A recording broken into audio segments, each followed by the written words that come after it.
landfall. Typhoon Haiyan slammed into central Philippines Friday, forcing millions to evacuate and killing at least 3 people so far.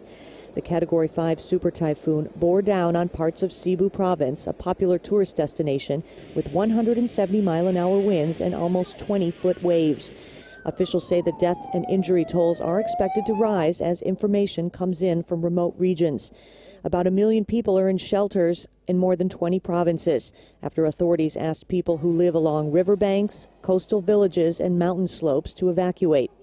The typhoon is expected to move past the Philippines on Saturday and into the South China Sea, where it could gain strength and threaten Vietnam or China. The world's strongest recorded typhoon, cyclone, or hurricane to previously make landfall was Hurricane Camille in 1969, which hit Mississippi with 190-mile-an-hour winds. Hurricane expert with the latest. Pretty remarkable that Typhoon Haiyan has been a super typhoon for 60 consecutive hours. That means winds in excess of 150 miles per hour. It was a Category 5 equivalent storm for 48 hours. So 2 days straight, it had winds over 155 miles per hour. This is the latest satellite image. Winds still at 155 miles per hour. It entered made landfall, first landfall over here in the eastern Visayas in the eastern Philippines at 190 or 195 miles per hour, exiting now 500 miles later and 18 hours later on the west side as a Category 4 equivalent of 155 mile per hour winds. The good news here, though, if there's any with this storm, is it's been moving quickly, still moving off to the west at 23 miles per hour. It is expected to weaken as it nears Vietnam this weekend because the water temperatures decrease, but the upper level conditions are going to be pretty favorable. So very possible we could still see a very strong typhoon making landfall in Vietnam.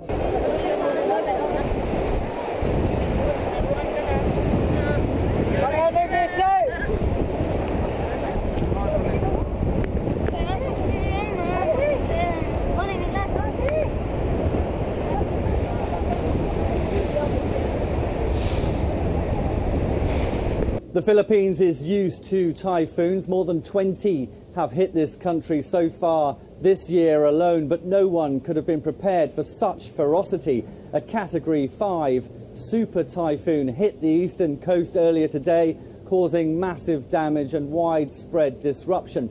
We really don't know the full extent of that damage so far because many of the islands worst affected are cut off. Power and communications have been cut, so it'll be days before international aid agencies and the national humanitarian operation that's been launched can really get to those places that need help. The death toll, mercifully, relatively low so far, but is expected to rise. There had been mass evacuations in advance of the super typhoon making landfall, and that has undoubtedly saved lives, but no one has seen anything like this. The experts were warning it was going to be the storm of the century, and the gusts of wind recorded at over 200 miles an hour. So you can imagine what that has done to homes, in some cases badly built homes. And this country is well used to people being killed by flooding and landslides in the wake of these storms. The storm itself has now crossed across the country, the capital, Manila, largely unscathed. It's now heading off towards Vietnam. Meteorologist John Erdman. John, with Super Typhoon Haiyan, let me get this straight. We could see one of the highest wind gusts ever recorded? Well, according to the Joint Typhoon Warning Center, as Super Typhoon Haiyan was making landfall, they said there could have been peak wind gusts up to 235 miles per hour. Now, the standing world record for wind speed at the surface measured is 253 miles per hour in another tropical cyclone. This went off of Australia in 1996. So it's conceivable that this typhoon may have been a record breaker. So how do we measure wind gusts like that? Well, Matt, that's no small task. First of all, we have to keep in mind that with most tropical cyclones, the peak sustained winds only occur in a very small area of the storm. Secondly, we need a measuring device, an anemometer, to be right in that area where the maximum sustained winds are. And that's typically easier to do here in the United States or in Europe with a more dense observing network than, say, in the Philippines. Finally, that instrument has to survive these intense winds. I mean, if you think about Hurricane Camille coming ashore along the Gulf Coast, it shredded all the observation instruments there. So we weren't able to get an exact measurement of the winds. when that storm made landfall. So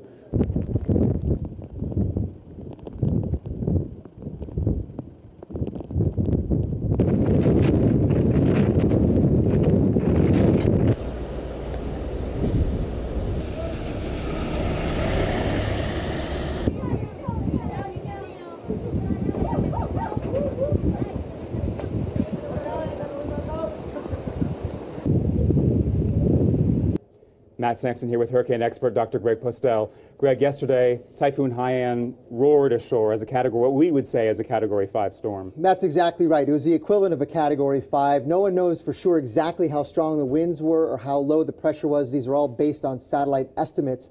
But perhaps the strongest landfall on record. That's maybe one of the things we can talk about. And it made landfall roughly at about 4:40 a.m. local time, 3:40 p.m. Eastern time yesterday. And this is what it looked like from afar. So there's Manila. They weren't so impacted by it. The tropical storm force winds slid south, but it's right near the center where the Category 5 winds were likely hiding inside what's called the eye wall.